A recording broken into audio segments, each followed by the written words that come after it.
الحمد لله رب العالمين والصلاة والسلام على سيد الأنبياء والمرسلين وعلى آله وأصحابه أجمعين أما بعد أعوذ بالله من الشيطان الرجيم بسم الله الرحمن الرحيم فاسألوا أهل الذكر إن كنتم لا تعلمون صدق الله مولانا العظيم وبلغنا رسوله النبي الأمين المتين المعين الكريم ونحن على ذلك لمن الشاهدين والشاكرين والحمد لله رب العالمين. ممبر شریف کے رونق افروز مستقر و معطر استاد کرام علماء اہل سنت سامعین السلام علیکم ورحمۃ اللہ وبرکاتہ.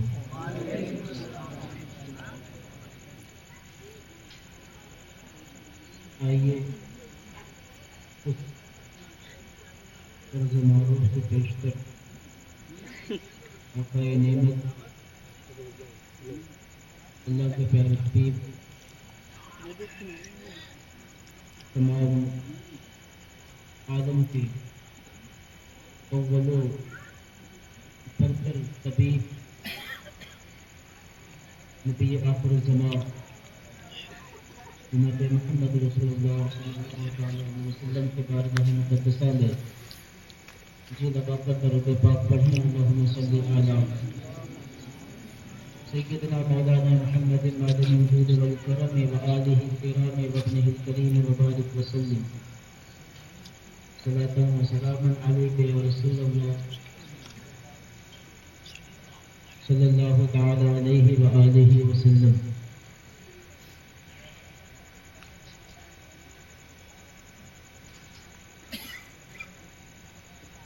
اللہ کی سرتاب قدم شان ہے یہ انسان نہیں انسان وہ انسان ہے یہ. قرآن تو ایمان بتاتا ہے انہیں ایمان یہ کہتا ہے میری جان ہے یہ. ایمان یہ کہتا ہے میری جان ہے یہ. دیکھیں میں تو شاید نہیں تو آپ سے کہوں گا کہ یہاں سے بولے وہاں سے بولے ہاتھ اٹھا کر کے بولے میں نہیں کر پاتا. لیکن ہاں یہ بولنے کا فائدہ کیا ہے وہ ضرور بتا سکتا ہے. اس کے بعد اگر باتیں سمجھ میں آ جائے کہ ہمیں بولنا چاہیے یا نہیں بولنا چاہیے فیصلہ آپ خود کر دیجیے.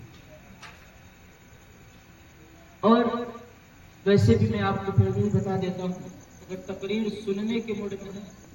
تو تھوڑا سا اپنے موڈ کو چینج کریں کیونکہ میں تقریر کرنے کے لیے کچھ فکر ہے کچھ احساس ہے کچھ ضمیر ہے انہیں کو تھوڑا سا جھنجھوڑنا چاہتا ہوں ورنہ تقریر کر بھی نہیں پاتا ہے اور تقریر کرنے شاید آتی بھی نہیں. کچھ باتیں کچھ آپ تک پہنچانے کی کوشش کریں. عرض یہ کر رہا تھا کہ جو سبحان اللہ آپ بولتے ہیں اس کا فائدہ کیا. ابھی یہ حاجی صاحب بیٹھے ہیں یہ احد پہاڑ کو دیکھ کر کے آئے ہیں. ان سے پوچھے گا کہ بتائے کہ کتنا بڑا ہے احد پہاڑ کتنا بڑا ہے. حاجی صاحب کو بتا دیں گے پوچھیے گا جا کر کے احد پہاڑ سے بھی زیادہ نیکیاں ملتی ہیں جب بندہ ایک مرتبہ سبحان اللہ. احد پہاڑ جتنا بڑا ہے اس سے بھی زیادہ نیکیاں انسان کے حق میں آتی ہے جب بندہ ایک مرتبہ اپنے رب کو یاد کرتا اور بولتا ہے سبحان اللہ۔ اور لگے ہاتھ ایک بات اور بتاؤں، چونکہ عید کا موقع ہے، اکثر لوگ سیر و تفریح کرنے سے تعلق رکھتے ہیں، تو کبھی کبھی نا جب پہاڑی علاقوں میں جایا کرے، جب پتھریلی علاقوں میں جایا کرے، تو وہاں پر زور سے، منہ میں نہیں پی، زور سے کلمہ شہادت پڑھتے ہیں، اس لیے کہ وہاں جو سنگ ہے، جو پتھر ہے نا، جب آپ کلمہ پڑھے رہیں گے تو میدان محشر میں وہ گواہی دے گا، وہ پتھر گواہی دے گا، مولا واقعی میں اس کی گواہی دیتا ہوں کہ دنیا میں اس نے تیری وحدانیت کا اقرار کیا تھا اور تیرے رسول کی رسالت کا بھی اس نے اقرار کیا تھا، میں گواہی دیتا ہوں۔ اور ایک بات اور بتاتا ہوں،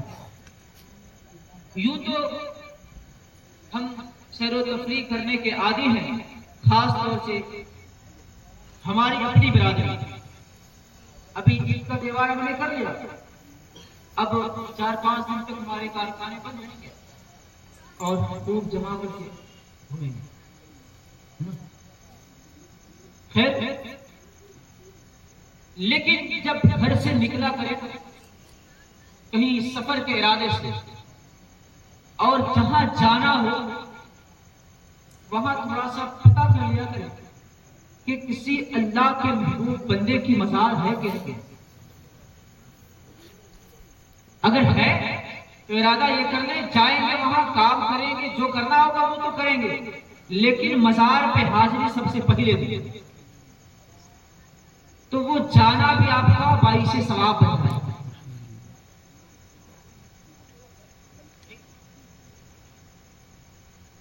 اور عید کا تہوار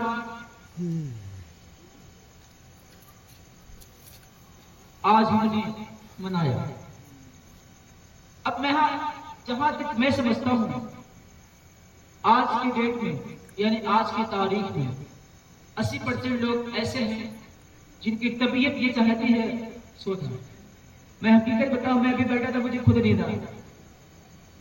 ورنہ وہاں صاحب کہے کہ نہیں آپ بعد میں بولیے، جب میں نے کہا مجھے نیند آ رہی ہے آپ پہلے بولیے۔ لیکن جہاں پر بہت سارے بچے ایسے ہیں کہ ان کے گھر سے ان کے باپ نے، ان کے بھائی نے، ان کے گھر والوں نے، ان کے رشتہ داروں نے جو تہواری کے نام پر پیسے دیے تھے، وہ بچے اپنے اپنے پیسے کو کہیں گھومنے میں، کہیں سیر و تفریح کرنے میں، کچھ پکانے میں، کچھ کھانے میں، کچھ سنیما ہالوں میں، الگ الگ انداز میں خرچ کر دیں گے۔ لیکن یقین جانے پروگرام تو اللہ کا شکر ہے،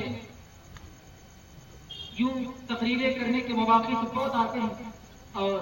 کبھی کبھی ایسا ہوتا ہے کہ کسی بڑے جلسے میں بھی بولنے کا موقع مل جاتا ہے، لیکن حقیقت بتا رہا ہوں آج کہ آج جلسے میں آنے کی جو کیفیت میری تھی، ہمیں نہیں لگتا کہ مجھے کبھی ایسی کیفیت تعلق ہوئی۔ ان بچوں کے حوصلوں کو دیکھنے کے بعد مجھے ایسا لگا کہ اگر یہ بچے کے ساتھ ساتھ اگر ان کے چچے مل جائیں نا، تو فیوچر میں انشاءاللہ جل شانہ اسلام کا بول بالا ہو جائے۔ کیونکہ ابھی ان کی فکر چھوٹی ہے، اور اس چھوٹی سی فکر میں انہوں نے اپنے پیسے کو انویسٹ کیا نبی کے میلاد کے نام پر، کچھ سیکھنے اور سکھانے کے نام پر۔ اور لوگوں نے بتایا حضرت یہ بچے رمضان کے مہینے میں روزہ رہ کر کے جلسے کا چندہ کیے تھے۔ یہ معمولی بات نہیں ہے، ورنہ آج کل کے بچے تو ٹک ٹاک، ٹویٹر، انسٹاگرام، تمام طریقے کے اپلیکیشن ان کو معلوم ہے، وہ چلانا جانتے ہیں، اور دل سے یہی دعا نکلتی ہے مولا جن بچوں نے خاص طور سے یوں تو جن لوگوں نے حصہ لیا ہر ایک کو بہترین اجر عطا فرما مولا خاص دعا تیری بارگاہ میں ہے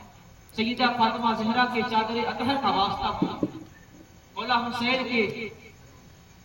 جس میں اطہر سے جو خون ٹپکے اسے خون کا واسطہ ہوا جن بچوں نے واقعی اپنے دل کی گہرائیوں سے اس بزم کو سجانے میں حصہ لیا مولا تو اسے اپنے محبوب کا دربار دکھا جس نبی کے نام پر انہوں نے یہ کاوش کی ہے مولا تو اسے اس نبی کے دربار میں بلا لیا یہ اس کا اجر دے دے باقی تو کیا دے گا کیا نہیں دے گا تو دینے والا ہے تیرے خزانے میں کوئی کمی نہیں ہے لیکن میری اپنی دعا یہ ہے مولا تو انہیں اپنے محبوب کے در کی حاضری دلا دے اب باتیں کچھ کرتا ہوں اپنے ٹاپک سے یہ بات سمجھنے آئی تو میں نے کچھ بات چاہا چونکہ میرے دل میں یہ تھا کہ بچوں کو حوصلہ افزائی بہت ضروری ہے اللہ تبارک و تعالیٰ قرآن مجید میں فرماتا ہے کہ پوچھو سوال کرو کن لوگوں سے چائے کی دکان پہ جا کر کے پان کی دکان والوں کا ذکر نہیں تھا قرآن میں جناب کیا کہا تھا قرآن میں اہل الذکر یعنی ذکر کرنے والوں سے ذکر سے مراد علم والوں سے علماء سے سوال کرو کسی بھی مسئلے کو نہیں جانتے تو بلا جھجک آپ اسے علماء سے پوچھا کریں اس میں کوئی شرمانے کی بات نہیں ورنہ میں آپ کو بتاؤں ایک چھوٹی سی بات کرتا ہوں دیکھا جائے کہ بڑی چھوٹی سی بات ہے اگر غور کیا جائے تو بہت بڑی بات ہے آج ہم اس دنیا میں ہیں اللہ تبارک و تعالیٰ نے ہمیں پیدا کیوں کیا تھا وما خلقت الجن والانس الا لیعبدون انسانوں اور جناتوں کو اللہ تبارک و تعالیٰ نے اپنی عبادت کے لیے پیدا فرمایا اب اس کو مزاج میں رکھیں اب ذرا غور کریں ہم ساڑی بنتے ہیں ہم ساڑی بناتے ہیں ہمیں معلوم ہے کہ ساڑی کیسے بنے گی ساڑی کیسے بکے گی کہاں بکے گی کتنے میں بکے گی بزنس کا پورا بیورا ہمیں معلوم ہے ہم کیسے کام کریں گے تو بزنس میں بینیفٹ ہونا ہے کیسے کام کریں گے تو بزنس میں لاس ہونا ہے وہ سارے طریقے ہمیں معلوم ہیں مشین میں کیا بگڑا کیسے بنے گا ہمیں معلوم ہے کہاں سے کیا ہوگا ساری چیزیں ہمیں معلوم ہیں ہم نے سب کا ڈیٹیل اپنے پاس مائنڈ میں سیٹ کر رکھا ہے اور یوں ہی بہت ساری چیزیں ہیں جس کو ہم نے سیکھا لیکن ذرا اس آیت کریمہ پہ غور کریں اللہ نے ہمیں پیدا کیوں کیا تھا اپنی عبادت کے لیے کیا ہم نے عبادت کرنے کا طریقہ بھی سیکھا نہیں سیکھا جس کے لیے پیدا کیا گیا تھا وہی نہیں سیکھا ہے باقی سارے بیورے ہمیں آتے ہیں ہر کچھ ہم کر لیتے ہیں ہمیں بائک چلانے آتی ہے ہمیں کار چلانے آتی ہے ساری چیزیں ہم کرتے ہیں لیکن ایک کام نہیں کر پاتے نماز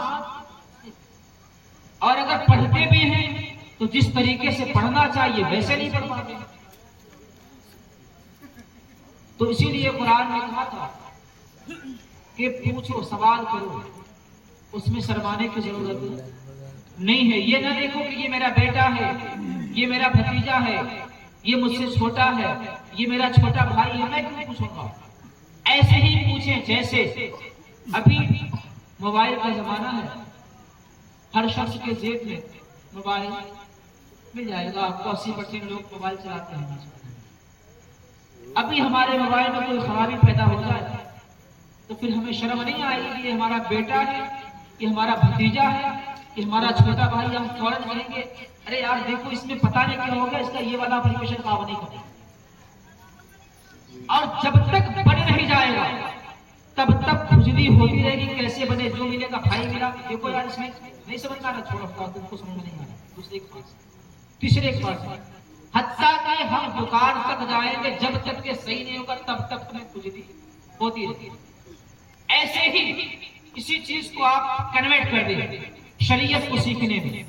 مسائل کو سیکھنے میں۔ ہم نماز پڑھنے گئے، کسی بات کا سمجھ میں نہیں آئی، ارے یار نماز تو پڑھنے ہم ہاتھ یہاں رکھے ہیں تو یہ ہاتھ ہمیں یہاں ہونا چاہیے یا یہاں ہونا چاہیے،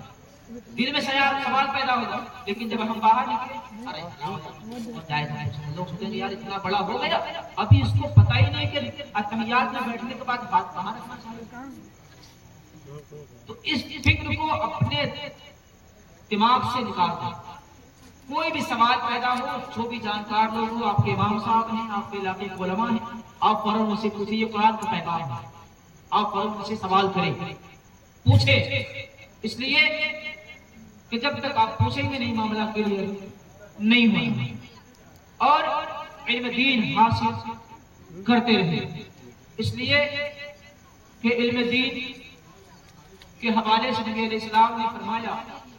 ہر مسلمان مرد اور عورت کے اوپر فرض ہے۔ اب یہ سوال پیدا ہو سکتا ہے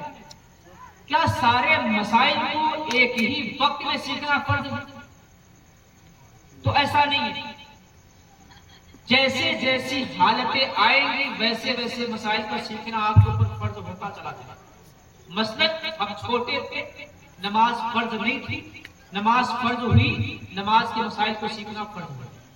ہم تھوڑا اور بڑے ہوئے، ہم بزنس لائن میں آئے، بزنس کیسے کرنا ہے،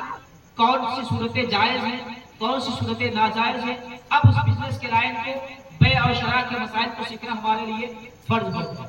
اور پیسہ کما لیے، مال آ گیا، اب زکوٰۃ نکالنے کی باری آئی، زکوٰۃ کے مسائل کو سیکھنا اب فرض ہو گیا۔ رمضان کا مہینہ آیا، بالغ ہو چکے ہیں، روزہ رکھنا ہے، رمضان کے مسائل کو سیکھنا اب فرض ہو گیا۔ اللہ نے اور دولت دی اور پیسہ آ گیا، عمرے کی توفیق مل گئی، اب عمرے کے مسائل کو سیکھنا یہ فرض ہو جائے گا۔ اب اللہ نے اور پیسہ دیا اور مال آیا، اب حج کرنے کے لائق ہو گئے، اب حج کے مسائل کو سیکھنا یہ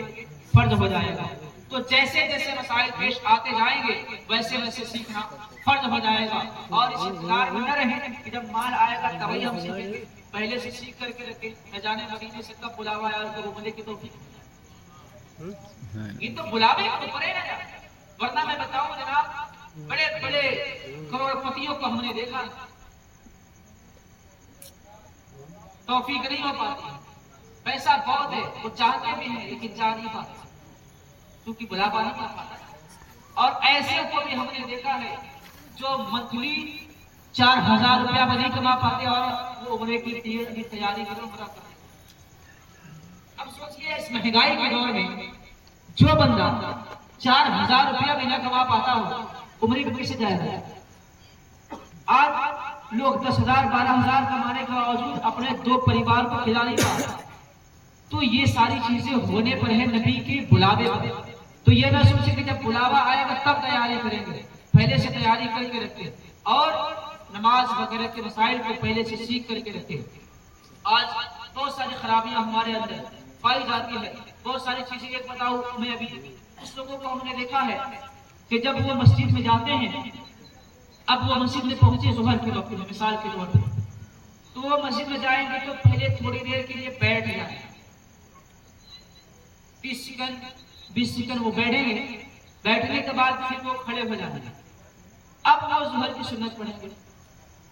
اور ان سے پوچھا جائے کیوں بیٹھ گئے جناب؟ کہ پتا نہیں فلانے بیٹھتے تھے، ہم نے دیکھا تھا اس لیے ہم بھی بیٹھ گئے۔ تو فلانے سے شریعت نہیں چلتی ہے نا، شریعت تو کتاب سے چلے گی، قرآن و حدیث سے چلے گی، اور قرآن و حدیث کی باتیں بتائے گا کون؟ فلانے نہیں بتائیں گے، امام صاحب بتائیں گے یا مولانا صاحب بتائیں گے، حافظ صاحب بتائیں گے۔ تو ان سے پوچھیں گے نا یار ہم نے فلاں کو دیکھا تھا آیا ڈائریکٹ نیت باندھ لی، اور ڈھیکا کو دیکھا تو وہ آیا بیٹھا اٹھا پھر نیت باندھ لی، تو صحیح کون سا ہے؟ سوال ہوگا۔ اسی طریقے سے ایک بات اور بتاؤ، خاص طور سے جمعہ میں یا رمضان کے مہینے میں مغرب اور عشاء میں دقتیں پیدا ہوتی ہیں۔ آپ فرض نماز پڑھتے ہیں، فرض نماز پڑھنے کے بعد فوراً ہر شخص چاہتا ہے کہ ہم اپنی جگہ سے ہٹ جائیں، سب کو خلط ملط کرتا ہوا یہاں وہاں سے خراب کرتا۔ اگر میں کہ فرض نماز پڑھنے کے بعد کیا وہاں پہ سنت پڑھنا کیا ہے؟ نہیں پڑھ سکتے؟ یا ہٹنا فرض ہے، واجب ہے کیا؟ تو میں سمجھتا ہوں شاید 10 سے 15% لوگ درست جواب دے پائیں گے کہ ہٹنا کیا ہے۔ لہذا یاد رکھیں، اپنی جگہ سے ہٹ کر کے پڑھنا نہ تو فرض ہے نہ واجب ہے، مستحبات میں آتا ہے۔ اگر وہی جگہ پڑھ لیتے تب بھی کوئی حرج نہیں ہے۔ جمعہ میں خاص طور سے آگے پیچھے ہو کر کے بلا وجہ وہ اپنے آپ کو پریشان کر دیتے ہیں، جبکہ ہٹ کر کے پڑھنا ہی کوئی لازم نہیں ہے۔ آپ جہاں ہیں وہیں کھڑے ہو، وہی نیت باندھ لیں، کوئی ضرورت نہیں کہ آپ پیچھے ہٹ جائیں تبھی نماز پڑھیں گے، وہ ہے لیکن کب؟ جب مسجد میں کشادہ جگہ ہو، جگہ اویلیبل ہے تو ہم ہٹ کر کے دوسری جگہ پڑھ لیں تاکہ وہاں والی زمین بھی یہ گواہی دے مولا اس نے ہمارے اوپر نماز پڑھی تھی۔ اسی لیے پڑھی جاتی ہے نا، جتنی جگہ آپ پڑھیں گے اتنی زیادہ زمینیں گواہی دیں گے، کچھ لوگ مقرر کریں گے کہ ہمیں یہی پڑھنا ہے، وہی جگہ گواہی دیں گے۔ 10 جگہ پڑھے رہیں گے، 10 جگہ کی زمین گواہی دیں گے، مولا اس نے ہمارے اوپر بھی پڑھی تھی، مولا اس نے ہمارے اوپر بھی پڑھی تھی۔ تو کسی ایک جگہ کو متعین بھی نہ کیا جائے، جہاں موقع ملے، جہاں دیکھیے جگہ ہے وہی جا کر کے بیٹھ جائیں، اور پھر فرض نماز پڑھنے کے بعد جگہ اگر ملتی ہے، اگر پیچھے جگہ اویلیبل ہے، جگہ آرام سے ہم ہٹ کر کے پڑھ سکتے ہیں تو ہٹ جائیں، ورنہ اگر آپ دیکھیں پیچھے پوری سب لگی ہوئی ہے، پیچھے لوگ نماز پڑھ رہے ہیں، کبھی کبھی ایسا ہوتا ہے پیچھے لوگ نماز پڑھ رہے ہیں، سامنے والا اٹھ کر کے وہ آسرا دیکھے گا، انتظار کرے گا کہ جب یہ سلام پھیرے تو ہم آگے سے کٹ کر کے نکلے، یا کچھ لوگوں کو تو ہم نے ایسا نہیں دیکھا ہے، اب بیچارہ نماز پڑھ رہا پیچھے والا 20 سے اس کو تھوڑا سا دھکا دیا، سائڈ سے نکلے، کیا فرض ہے جناب؟ نہیں ہے، پھر کیا ضرورت ہے؟ نہ کیا کریں، آپ اپنی جگہ پر نماز پڑھیں۔ میں مانتا ہوں میری باتیں آپ کو بہت ساری اچھی نہیں لگ رہی ہو، لیکن اس کی عوام کی ضرورت ہے، اس لیے میں نے پہلے ہی کہا تھا تقریر کرنی مجھے نہیں آتی، اس بات میں بتانے کی کوشش کروں گا آپ کو، اگر باتیں پسند آ جائے تو سبحان اللہ وغیرہ بول دیجیے گا، میرے لیے دعا کر دیجیے گا اللہ صحت دے اور ایمان کے ساتھ سلامت رکھے، اور ایک دعا ساتھ میں اور کر دیجیے گا، جس نبی کی امتی ہیں اس نبی کے دربار میں حاضر ہی ہو جائے، اور کیا چاہیے؟ وہ صاحب علم دین سیکھنے کی کوشش کرے اور اپنے دل میں علم دین سیکھنے کا جذبہ پیدا کرے، اس لیے کہ اس کے بغیر آپ کوئی کام نہیں کریں۔ اسی طریقے سے اور بھی بہت سارے مسائل ہیں جہاں جہاں ہم غلطیاں کرتے ہیں، مثال کے طور پہ اگر کبھی پیچھے کھڑا ہونا ہوتا ہے، کبھی ایسا ہوتا ہے کہ آدمی لیٹ میں آئے نماز پڑھنے، تو دیکھنے میں آتا ہے کہ جب سجدے میں جاتے ہیں تو اس لوگوں کے پیر جو ہوتے ہیں وہ فلائٹ کی طرح رننگ کر رہے ہیں، جبکہ سجدے کا حکم یہ ہے کہ یہاں علماء کرام موجود ہیں، آپ پوچھ سکتے ہیں اگر کوئی بات کنفیوژن ہو، اگر میں میری تو مجھ سے پوچھ لیں، میرے بات ورنہ وہ رہیں گے، ان سے آپ پوچھ سکتے ہیں، بلا جھجھک پوچھا کرے، کوئی ڈر کی بات نہیں، شرمائیں بالکل نہیں۔ سجدے میں کم سے کم پیر میں ایک انگلی کا لگنا یہ فرض ہے، اور دونوں پاؤں سے 3 انگلیوں کا لگنا یہ واجب ہے۔ اگر واجب میں کمی آئے گی تو آپ کی نماز میں خرابی پیدا ہو جائے گی، لہذا اگر عذر ہے، تکلیف ہے، پریشانی ہے تو معاف ہے، لیکن اگر کوئی تکلیف نہیں ہے، اچھا خاصا انسان ہے، 4 گھنٹہ کرکٹ کے میدان کے اندر نماز پڑھنے کے لیے جب جاتے ہیں پتہ لگا کہ پیر اٹھ جائے، لہذا جب سجدے میں جائیں تو اس کا خیال کیا کریں، اپنے پاؤں کی کم سے کم 3 انگلیاں دونوں کو لگائیں، کیونکہ یہ واجب ہے، ورنہ 10 انگلیوں کا لگنا یہ نبی علیہ السلام کی سنت ہے، لگا کے رکھنا، ٹھیک ہے۔ اور بہت سارے لوگوں کو دیکھا جاتا ہے کہ جب وہ نیت باندھنے کے لیے کھڑے ہوتے ہیں تو اپنے پیر کے درمیان 2 بالش یعنی 2 بتا، کوئی 1.5 بتا جگہ چھوڑ دیتا ہے، حالانکہ بہترین طریقہ یہ ہے کہ اگر کوئی تکلیف نہیں ہے پاؤں کو سٹا لینے میں تو دونوں پاؤں کے درمیان بس 4 انگل کا فاصلہ رکھیں، یعنی 1 گرے، اگر تکلیف نہیں ہوتی، کچھ لوگوں کو موٹاپے کی وجہ سے یا کسی اور پریشانی کے تحت ان کے پیر آپس میں بہت زیادہ قریب نہیں ہو پاتے ہیں، ان کے لیے مسئلہ نہیں ہے، ورنہ جن کے پیر بالکل درست ہیں وہ 4 انگل کا ہی فاصلہ رکھا کریں۔ ایک بات اور بتاؤں، کچھ لوگوں کو دیکھا جاتا ہے کہ جب وہ نیت باندھتے ہیں نماز پڑھنے کے لیے تو اس طریقے سے باندھتے ہیں یا اس طریقے سے باندھتے ہیں۔ کچھ لوگوں کو تو ہم نے دیکھا ایسے باندھ دیتے ہیں، ابھی شاید آج ہی کسی کو دیکھا ایسے باندھ۔ تو درست طریقہ کیا ہے؟ نبی علیہ السلام نے طریقہ ہمیں بتایا ہے، وہ یہ ہے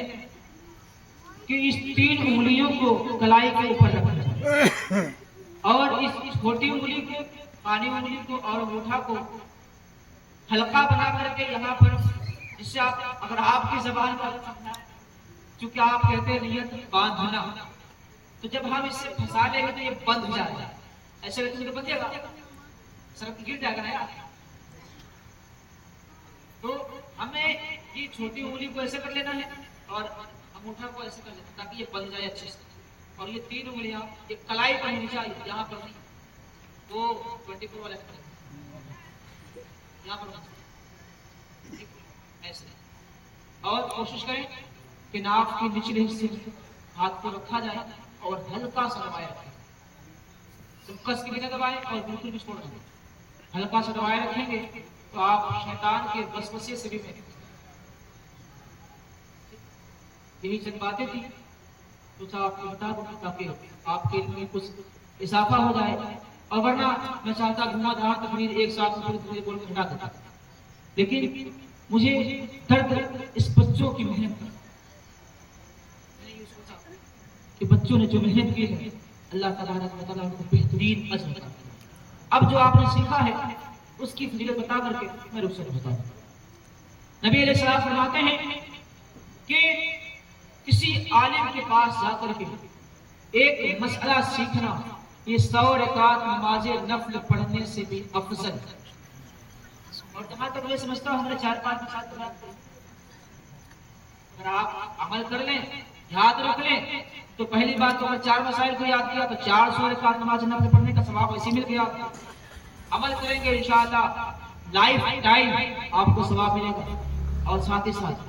ہمارا بھی فائدہ ہوگا۔ لہٰذا جو طریقے بتائے گئے ہیں اس پہ عمل کرنے کی کوشش کریں۔ اللہ جل شانہ کی بارگاہ میں دعا ہے مولا کریم ہمیں شریعت والی زندگی عطا فرمائے اور طبیعت والی زندگی سے پرہیز کرنے کی توفیق عطا فرمائے، نمازوں کی پابندی کیا کرے، ماں باپ کی خدمت کیا کرے۔ اور کثرت کے ساتھ ایک چیز بتاتا ہوں، آج بزنس کو لے کر کے، کاروبار کو لے کر کے، صحت کو لے کر کے بہت سارے لوگ پریشان رہتے ہیں۔ میں آپ کو بتاؤں ایک وظیفہ پڑھا کریں، یہ بہت ساری چیزوں کے لیے ہے۔ آپ اگر بزنس سے پریشان ہیں اس نیت سے پڑھیں گے تو انشاءاللہ کاروبار میں برکت بھی ہوگی، اگر صحت سے پریشان ہیں اس نیت سے پڑھیں گے تو انشاءاللہ صحت میں بھی بحال ہو جائے گی، اگر اولاد سے پریشان ہیں اس نیت سے پڑھیں گے انشاءاللہ اولاد فرمانبردار ہو جائے گا، ساتھ ہی ساتھ اچھی تربیت کرنی چاہیے۔ تو وہ کیا ہے؟ کثرت کے ساتھ نبی علیہ السلام پر درود پڑھیں، اور اس کے لیے یہ لازم نہ سمجھیں کہ جب ہم مسجد میں جائیں گے تبھی درود شریف پڑھیں گے، نہیں، آپ جہاں رہیں نا اپنے کارخانے میں ہیں وہیں پڑھا کریں۔ کیا پڑھنا ہے؟ پڑھا کریں نا صلی علی محمد، اتنا ہی ہے، صلی علی محمد، راستہ چل رہے اپنا پڑھ رہے، لیکن ایک بات اور یاد رکھیں، اب ایسا نہ پڑھیں کہ بغل والے کو احساس ہو کہ کچھ پڑھیں لیکن بغل والے کو پتہ نہ چلے کہ یہ پڑھا، ورنہ ابھی تو یہ تقویٰ رہے گا، کچھ دنوں کے بعد یہ ریاکاری بدل جائے گی۔ بس دل حرکت کرے اور زبان حرکت کرے، لب حرکت کرے، دل میں پڑے تو انشاءاللہ قادر تقوی میں یہ قائم رہے گا، ورنہ اگر آپ عادت بنا لیں گے پڑھنے کی تسبیح لے کر کے، ہم نے دیکھا ہے لوگوں کو، ایسے ایسے لوگوں کو دیکھا ہے کہ باقاعدہ بات کریں، پوری بات چل رہی ہے تسبیح لانے میں سے، زبان ان کی بات کرنے سے نہیں رکی ہے، لیکن تسبیح کے دانے آدھے اور کیا پڑھا جناب آپ نے؟ آپ تو ہم سے بات کر رہے تھے نا، پڑھے کیا آپ نے؟ تو یہ والی باتیں نہ کریں، آپ کریں، آپ جانے، نبی جانے، ہم نبی پہ پڑھیں گے حضور جانے اللہ تو جانتا ہی ہے. تو اللہ کے بارگاہ میں دعا ہے کہ اس کو کریں اور اسے یاد رکھیں جس بھی نیت سے آپ پڑھیں گے, میں نے 2-3 چیزیں گنا دی, جس بھی نیت سے آپ پڑھیں گے اللہ تبارک و تعالیٰ اس میں کامیابی دے گا. استغفر اللہ ربی من کل ذنب واتوب الیہ پڑھنے میرے ساتھ پڑھے بابا جب استغفر اللہ ربی من کل ذنب واتوب لا الہ الا اللہ محمد رسول اللہ صلی اللہ تعالی علیہ وسلم. واخر دعوانا الحمد للہ رب العالمین. السلام علیکم ورحمۃ اللہ وبرکاتہ.